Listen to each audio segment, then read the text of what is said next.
Salve pessoal, tudo bem? Está no ar o episódio 55 do podcast da Página 5. Aqui Rodrigo Casarim. Página 5 é também a coluna de livros que edito no portal UOL. Eu estou no Facebook como Página 5, no Instagram como Página.5 e no Twitter como @rodcasarim, Casarim com S e com N. Antes dos destaques, uma errata. Diferente do que disse no último episódio, a quinta edição do Prêmio Kindle acontece em parceria com a editora Record, não com a Nova Fronteira. E o vencedor embolsa não 30, mas 40 mil reais. Agora sim, vamos aos destaques desta edição.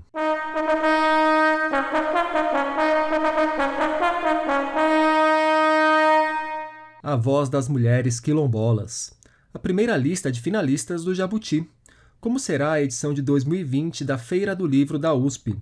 Romance sobre a chegada da gripe espanhola no Brasil e reunião de ensaios sobre a vulnerabilidade da população LGBTI+, durante a pandemia de coronavírus nos lançamentos.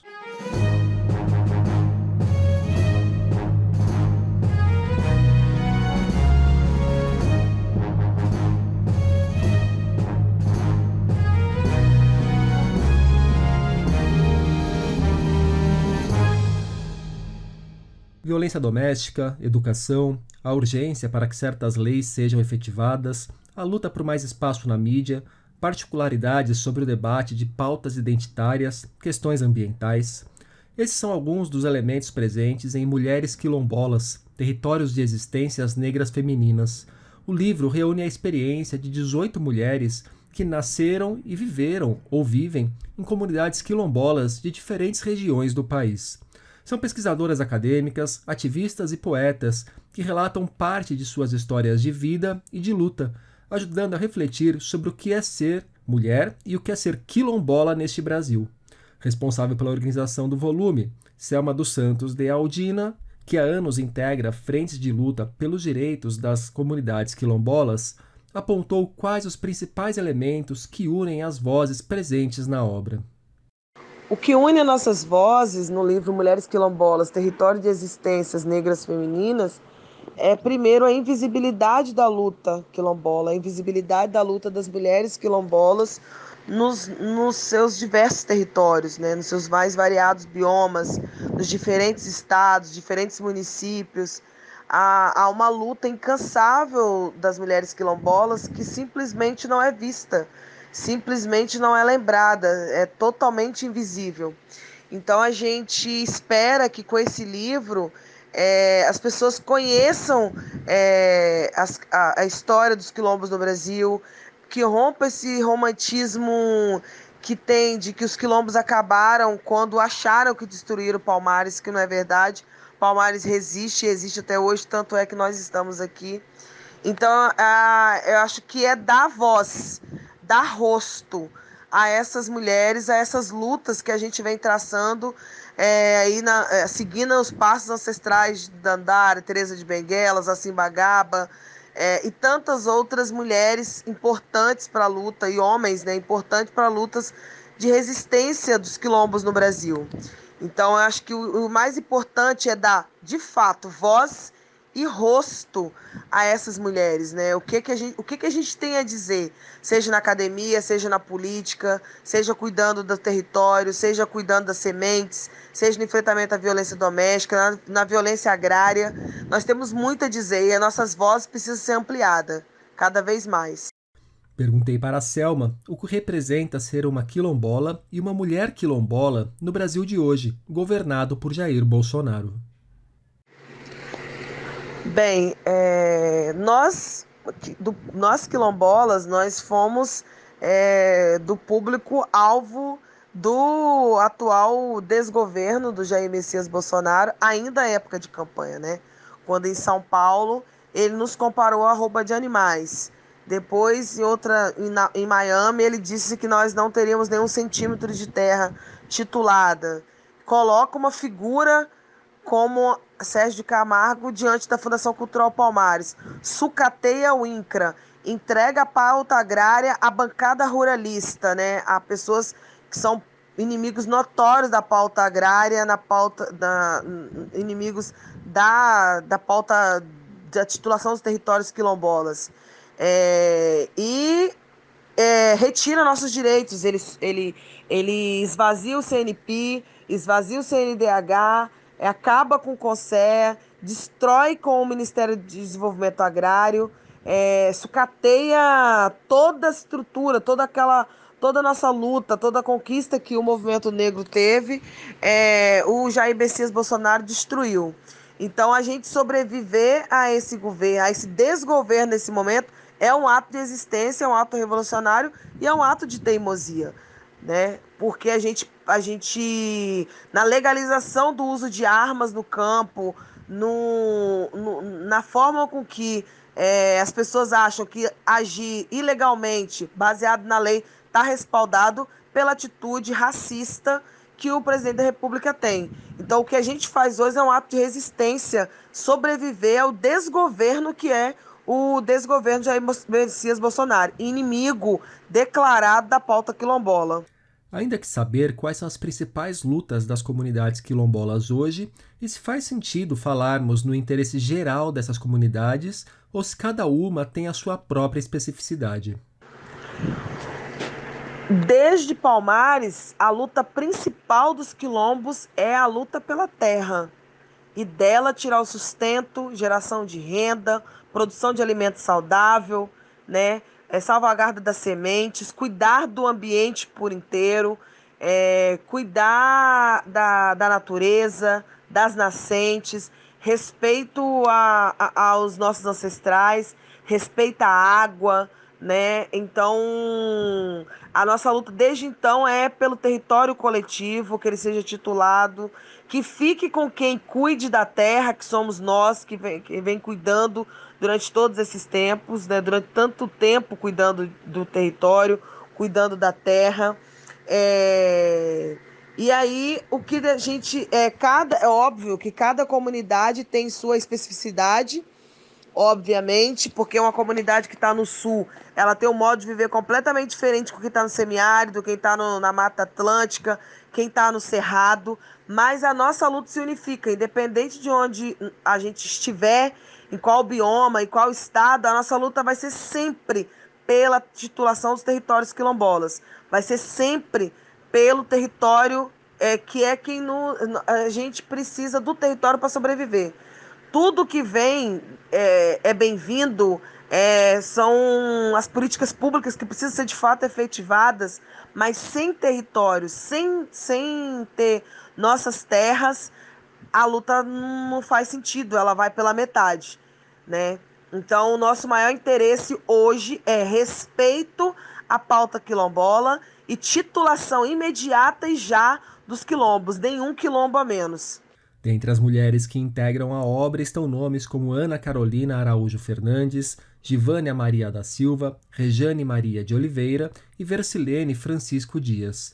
Engenheira agrônoma e mestre em sustentabilidade junto a povos e terras tradicionais, Valéria Porto dos Santos é outra pesquisadora que assina um dos artigos do volume. Valéria começa o seu texto lembrando das mulheres quilombolas que, ao longo da história, abriram e trilharam o espaço para que tivesse as oportunidades que tem hoje. Pedi para ela, então, que falasse um pouco sobre o papel do indivíduo nessas construções que trazem impactos coletivos ao longo da história. Um papel muito importante é o poder de decisão.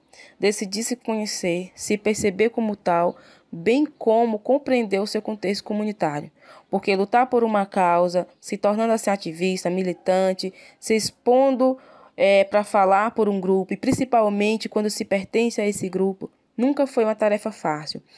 Mas a partir do momento que essa decisão, essa atitude individual se torna uma construção coletiva, ela vai gerando frutos, pois vai ocorrendo uma soma de esforços rumo a uma transformação social. Acredito que se cada pessoa no mundo tivesse o desejo de fazer de suas ações algo que pudesse, de alguma forma, mudar ideias, tocar o ser que existe no outro, talvez já tivéssemos construído uma sociedade mais justa e comprometida em ouvir as vozes historicamente oprimidas. E por isso, devido ainda a essa falta de compreensão, devido à invisibilidade que ainda existe, é que a gente vem buscando formas diversas de fazer luta coletiva e garantir que vozes históricas, vozes que fizeram a revolução para que hoje nós estivéssemos aqui legitimamente falando, sejam de fato garantidas. No artigo, Valéria relata a experiência no quilombo de Pau d'Arco e Pareteca, onde vozes negras se reenvolvem na construção de caminhos para a participação coletiva. Aqui para o podcast, ela fez um resumo do que essas vozes lhe disseram. A ideia do reenvolvimento eu trago ela muito na perspectiva da persistência dos processos de organização comunitária, no intuito de nos fortalecer e fazer ecoar nossas vozes. Tendo em vista que existe muita diversidade na nossa trajetória, é sempre importante manter a resistência e resiliência nessas construções. Sendo assim, me lembro das mulheres falando do desejo que elas tinham de produzir coletivamente, de ter uma organização de sucesso, o desejo de serem autônomas e, sobretudo, de encorajar umas às outras na luta. Algumas, inclusive, sonhavam em cursar um curso de nível superior. Era o caso de Marinaide Barbosa, uma mulher forte, guerreira, determinada, que infelizmente nos deixou em 25 de março de 2017. Ela era a presidente da Associação Agroextrativista das Comunidades Quilombolas de Pau d'Arco e Pareteca e faleceu de forma muito rápida. Mas nos deixou um legado enorme que faz com que esse quilombo reflita suas ações, elabore processos de gestão a partir do que já tinha pré-estabelecido e que também foi construído a partir da fala de ação e da ação de uma mulher. Sendo assim, não podemos de forma alguma, nas nossas escritas, esquecermos das mulheres que historicamente abriram caminhos para que hoje nós pudéssemos ocupar esse espaço de visibilidade e falar, mostrar ao mundo o quanto nós também somos produtoras de conhecimento legítimo e que provoca transformações, causam impactos comunitários e que esse impacto ele tem uma ação bem maior, porque eu sempre acreditei que as ações locais elas são importantes, determinantes para a construção de novos mundos. Cortou o finalzinho, mas a Valéria fala sobre a construção de novos mundos. Mulheres Quilombolas sai pelo selo Sueli Carneiro, coordenado por Djamila Ribeiro e publicado pela editora Jandaíra. A organização do Jabuti anunciou nesta quinta a primeira lista de finalistas de cada uma das 20 categorias da edição 62 do prêmio. Não vou ficar lendo tudo para vocês, deixarei o caminho para a lista na descrição do programa, mas menciono aqui os finalistas na categoria Romance Literário. Carta à Rainha Louca, de Maria Valéria Rezende. Essa Gente, de Chico Buarque. Marrom e Amarelo, de Paulo Scott. O Melindre nos Dentes da Besta, de Carol Rodrigues. O Quarto Branco, de Gabriela Guerre. O Último Dia da Inocência, de Ednei Silvestre. O Verão Tardio, de Luiz Rufato. Se Deus Me Chamar Não Vou, de Mariana Salomão Carrara. Todos os Santos, de Adriana Lisboa. E Torto Arado, de Itamar Vieira Júnior. No dia 5 de novembro serão anunciadas novas listas, reduzindo os finalistas de cada categoria de 10 para 5 nomes. E no dia 26 de novembro será feita uma cerimônia virtual pelas redes da Câmara Brasileira do Livro, que organiza a premiação, para anunciar os vencedores do Jabuti deste ano. Agora já posso contar para vocês. Neste ano tive a honra de ser, novamente, um dos jurados do Jabuti. Avaliei os livros justamente da categoria Romance Literário. No ano passado, tinha composto o júri de documentários, reportagens e biografias. Nas últimas semanas, algumas pessoas vieram me perguntar sobre a edição deste ano da Feira do Livro da USP. É um evento bem aguardado pelos leitores aqui de São Paulo. Nele, as muitas editoras participantes vendem seus livros com pelo menos 50% de desconto. Pois agora já tenho uma resposta. Não teremos a feira física, mas ela acontecerá mesmo assim. será a Festa Virtual do Livro da USP, que rolará entre as 9 horas da manhã do dia 9 de novembro e as 23 horas e 59 minutos do dia 15 de novembro. No site do evento, que também deixarei para vocês, cada editora participante apresentará a relação de títulos vendidos, com desconto, e o caminho para que o visitante faça a compra numa loja virtual. Será uma boa oportunidade para a gente do Brasil todo aproveitar os descontos, me parece. Quase 150 editoras já confirmaram presença na festa virtual. Bernardo Gutierrez Barreira, o galeguinho órfão, o malandro do Porto de Vigo.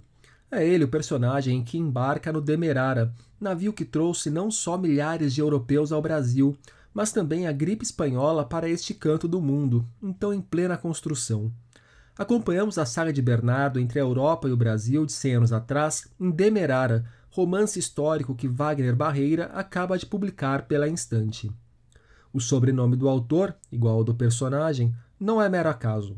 A ficção romantiza a vinda para o Brasil e parte da vida por aqui do avô de Wagner.